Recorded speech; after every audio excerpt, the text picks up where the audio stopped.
पाकिस्तानी हवाई हमलों को लेकर अब अमेरिका से हस्तक्षेप और निष्पक्ष जांच की मांग की गई है।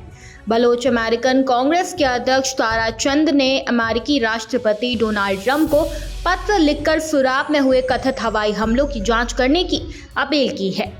चंद ने अपने पत्र में खास तौर पर इस बात की जांच की मांग की है कि क्या इन हमलों में अमेरिका में बने किसी विमान, ड्रोन, हथियार, तकनीक, सैन्य उपकरण या उनके किसी हिस्से का इस्तेमाल किया गया था। तारा चंद के मुताबिक 12 अगस्त की सुबह बलूचिस्तान के सुराब इलाके के गिदार में रिहायशी क्षेत्रों पर कथित तौर पर पाकिस्तानी वायुसेना ने हवाई हमले किए।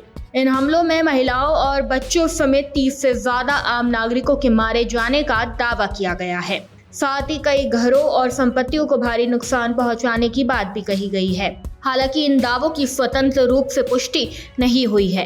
ट्रंप को भेजे गए पत्र में तारा चंद ने अमेरिकी प्रशासन से पूरे मामले की गंभीरता से जांच करने की अपील की है। उन्होंने कहा कि सबसे पहले ये पता लगाया जाना चाहिए कि सुराब में कथित सैन्य कार्रवाई के दौरान अमेरिका में बने किसी हथियार या सैन्य तकनीक का इस्तेमाल हुआ था या नहीं।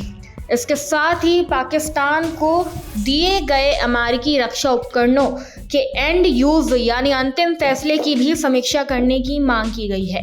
बलोच अमेरिकन कांग्रेस की ओर से ये भी कहा गया है कि अगर जांच के दौरान ये सामने आता है कि अमेरिकी रक्षा उपकरणों का इस्तेमाल नागरिकों के खिलाफ किया गया तो अमेरिका को संबंधित सैन्य सहायता और हथियारों के ट्रांसफर की समीक्षा करनी चाहिए।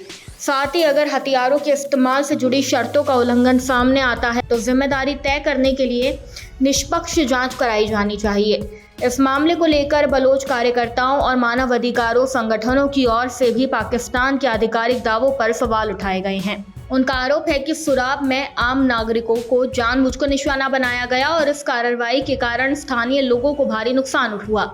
बलोच मानवाधिकार कार्यकर्ताओं ने पाकिस्तानी सेना के आधिकारिक बयान को खारिज करते हुए इसे भ्रामक बताया। दरअसल हमले के बाद पाकिस्तान के इंटर सर्विसेज पब्लिक रिलेशंस यानी ISPR की ओर से अलग दावा किया गया। पाकिस्तान के DG ISPR ने सुराब की घटना को एक आतंकी संगठन से जुड़े vehicle born improvised explosive device यानी VBID के समय से पहले फटने से जोड़ते हुए इसे अलग तरीके से पेश किया।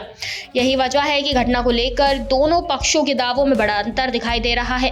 एक तरफ बलोच कार्यकर्ता और संगठन इसे पाकिस्तानी सेना की कथित कार्रवाई बता रहे हैं, जबकि पाकिस्तान की ओर से इसे आतंकी गतिविधि से जुड़ी घटना बताई गई है। अब तारा चंद की ट्रंप से अपील के बाद इस पूरे मामले में अमेरिका हथियार, सैन्य तकनीक के संभावित इस्तेमाल का मुद्दा भी सामने आया है। बलोच समुदाय की मांग है कि किसी भी निष्कर्ष पर पहुंचने से पहले तथ्य और उपलब्ध सबूतों की स्वतंत्र जांच की जाए। फिलहाल अब देखना ये होगा कि इस पर अमेरिका की तरफ से क्या जवाब आता है। देखते रहिए भारत एक्सप्रेस। नमस्कार।